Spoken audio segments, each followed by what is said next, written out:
Assalamualaikum warahmatullahi wabarakatuh. Pada kesempatan kali ini kita akan membahas mengenai produk GPS Map 66S. Bagaimana cara penggunaannya saya akan jelaskan. Oke, buat teman-teman yang punya produk ini 66S dan pengen tahu cara pemakaiannya, yuk kita ikutin. Pertama kita nyalakan dulu tombol power ini.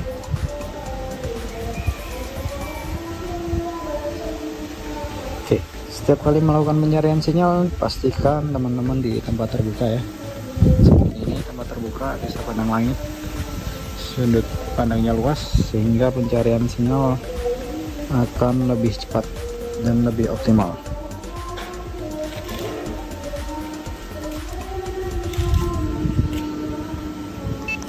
Baterainya rendah.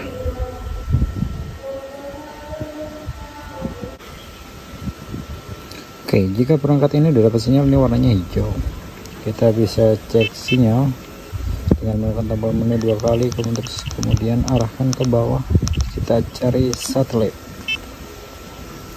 Oke, bisa kita lihat di sini akurasinya 7 meter. Kalau ini hanya menggunakan sinyal GPS saja. Mungkin kalau menggunakan GLONASS akan lebih bagus. Kita coba aktifkan GLONASS dengan cara menekan menu 2 kali. Mempersiapkan sistem satelit, kita pilih satelit plus GLONASS. Oke, kita lihat lagi sinyal satelitnya. Oke, dia mencari ulang. Jadi perangkat ini menerima sinyal GPS dan sinyal GLONASS dalam satu waktu, sehingga nanti akan memperbaiki tingkat akurasinya. Kalau tadi kan kita cek 6 meter, sebenarnya bisa 5 meter juga sih.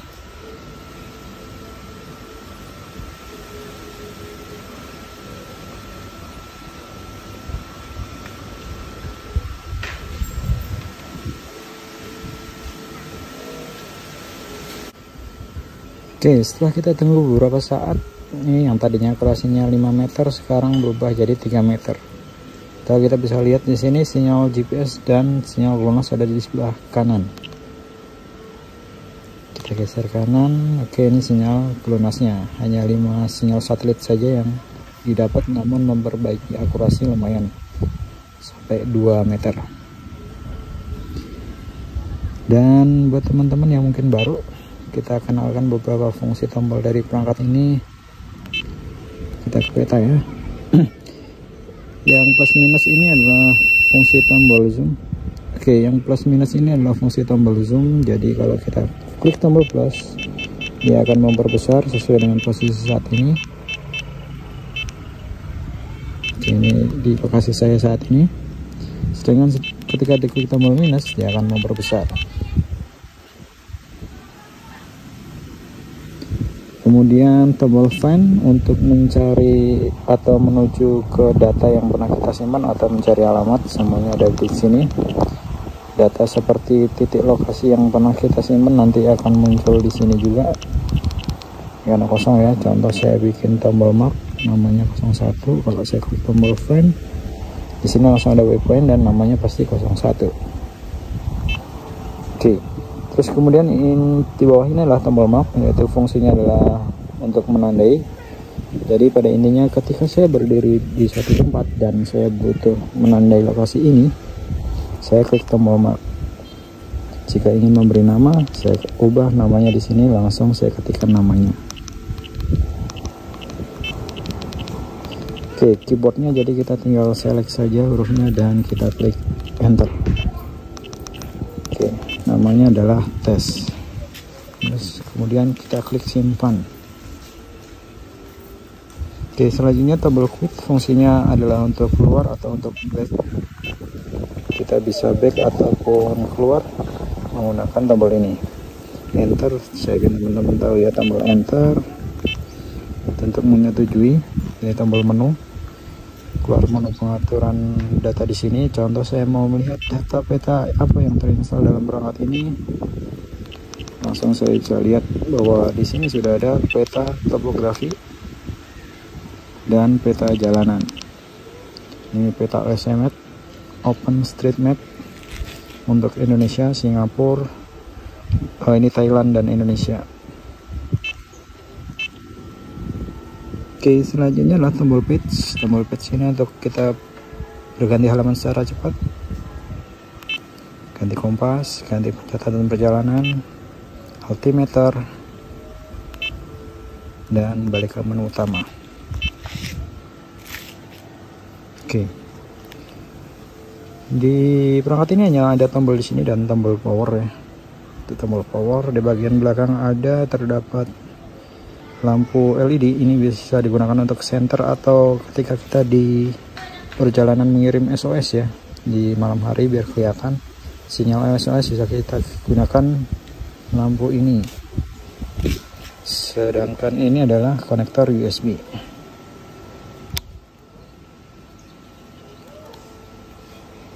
Oke, konektor USB nya ini menggunakan micro USB.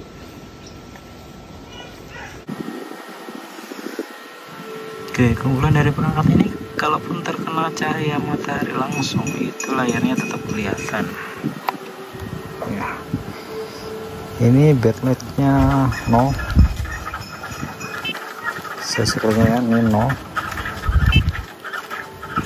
tapi teman-teman bisa lihat layarnya itu tetap kelihatan walaupun di bawah terik matahari, karena layarnya menggunakan bonding glass ya. Jadi LCD sama kacanya itu dikasih liquid menyatu seperti ini, jadi tidak silau terkena matahari. Otomatis ini akan jadi hemat baterai sekali.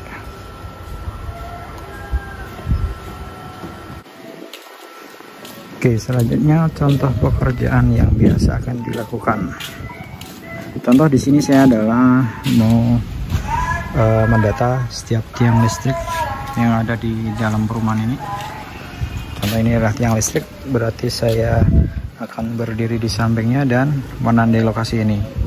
Untuk menandai lokasi, pastikan sinyalnya dalam kondisi bagus. Caranya dengan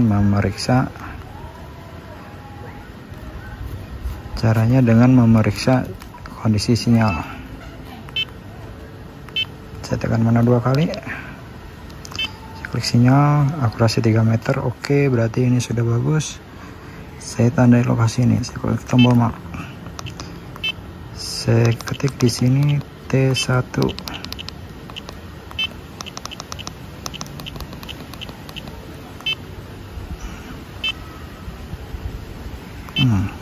T1.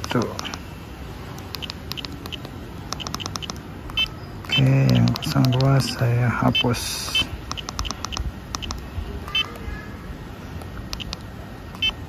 Oke, jika sudah, saya akan berpindah ke titik yang berikutnya.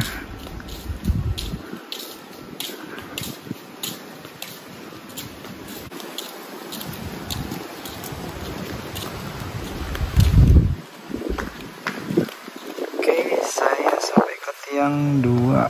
Kita kasih nama lagi di sini tiang 2.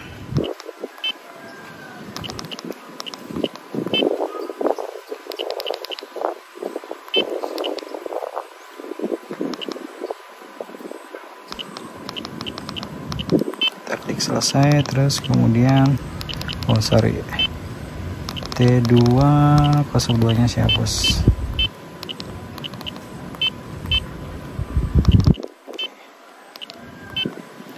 Oke, caranya begitu seterusnya hingga semua tiang terdata. Oke, sehingga ketika semua tiang sudah ada, kita bisa lihat di sini, klik tombol find dan waypoint T1, T2 dan selanjutnya akan berada di sini. Oke, selanjutnya mungkin beberapa teman masih kurang paham apa yang dimaksud dengan akurasi yang ada di dalam perangkat GPS ini ya. Di sini akurasinya 3 meter. Contohnya saya sudah menandai tiang 1 tadi, dan nantinya ketika saya pergi ke tiang 1, kemungkinan kesalahannya adalah 3 meter, karena tadi dicek akurasinya adalah 3 meter. Oke, kita cek, coba pergi ke tiang 1.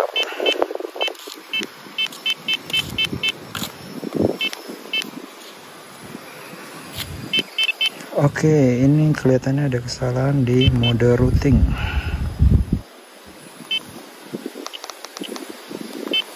urutannya di urutan langsung.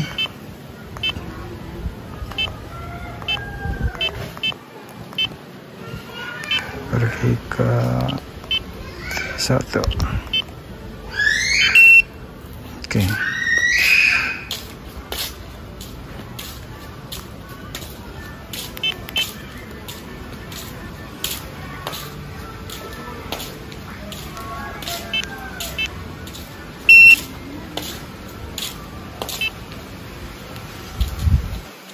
Oke, tiang 1.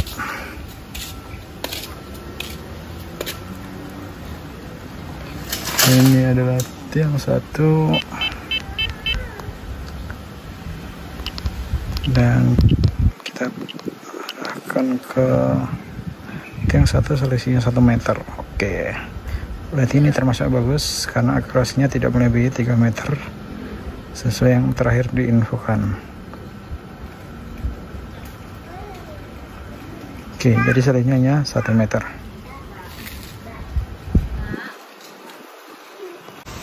Oke, lanjut. Yang akan sering dipakai adalah kalkulasi area. Jadi contoh nih, ini ada sebuah lahan besar ya, anggap aja ini lahan yang besar, sebuah lahan di sebuah area, dan kita butuh mengukurnya. Di sini kita bisa menggunakan kalkulasi area. Kita klik menu 2 kali, terus kemudian kita cari di sini kalkulasi area. Dan untuk memulai kita harus berdiri ke titik awal. Contoh ini di sudut saya berdiri dan saya akan klik mulai. Berarti dia mulai menghitung. Saya akan berjalan, bisa di samping kanan atau samping kiri.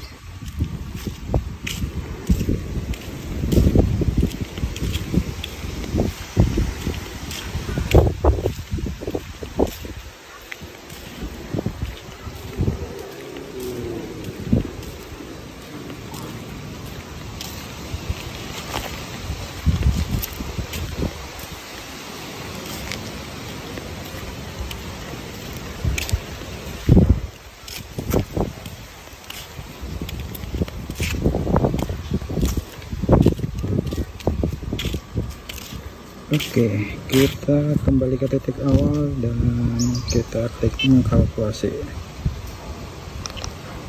Di sini satuannya kita bisa rubah square meter, kemudian kita simpan.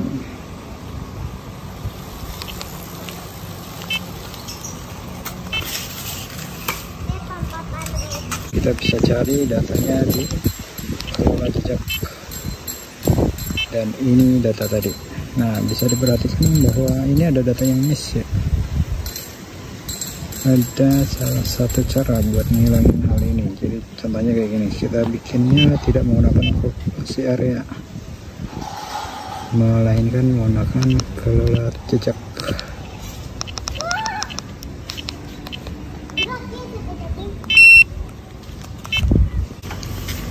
Oke, ada cara untuk mensiasati hal tersebut. Kita masuk ke pengaturan jejak, kemudian kita rubah intervalnya, kita rubah cara rekam berdasarkan waktu, terus kemudian kita rubah menjadi setiap 2 detik.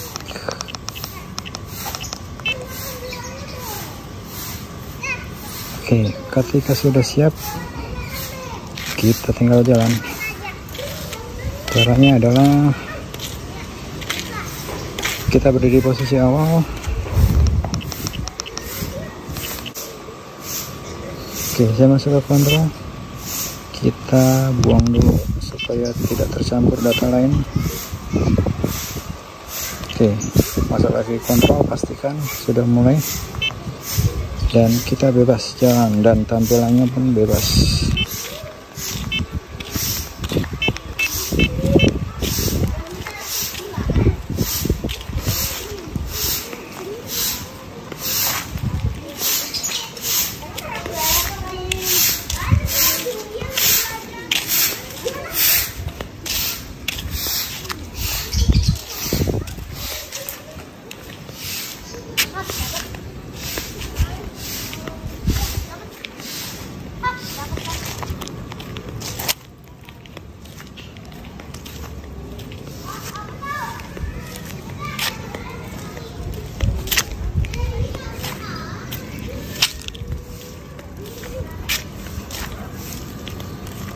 Oke, sampai ke titik awal.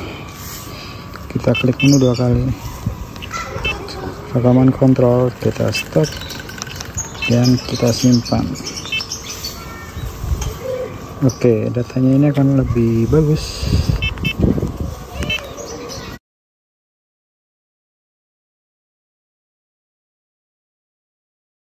Di sini kita mencoba mengukur menggunakan lidar. Nanti hasilnya akan kita bandingkan dengan pengukuran dari GPS Map 66S.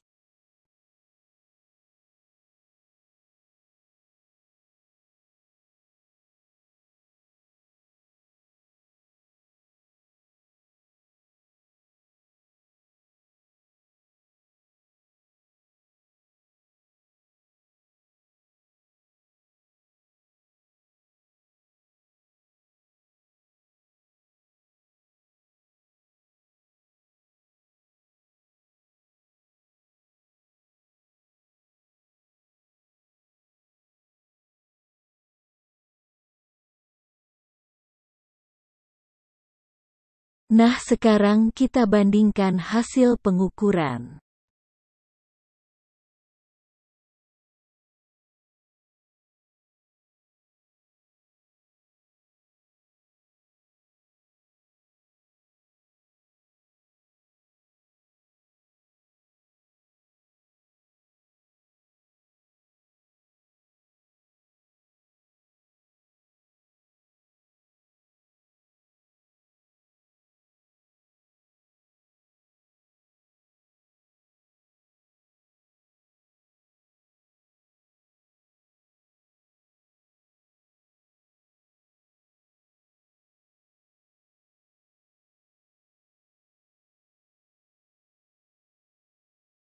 Hasil pengukuran menunjukkan selisih panjang paling jauh 2 meter. Hal ini dikarenakan tingkat akurasi dari perangkat yang digunakan. Garmin GPS Map direkomendasikan untuk digunakan sebagai alat ukur hitung kasar pada sebuah area atau lahan. Tidak disarankan untuk pengukuran area batas tanah seperti kapling perumahan. Mengingat tingkat akurasinya 3 meter.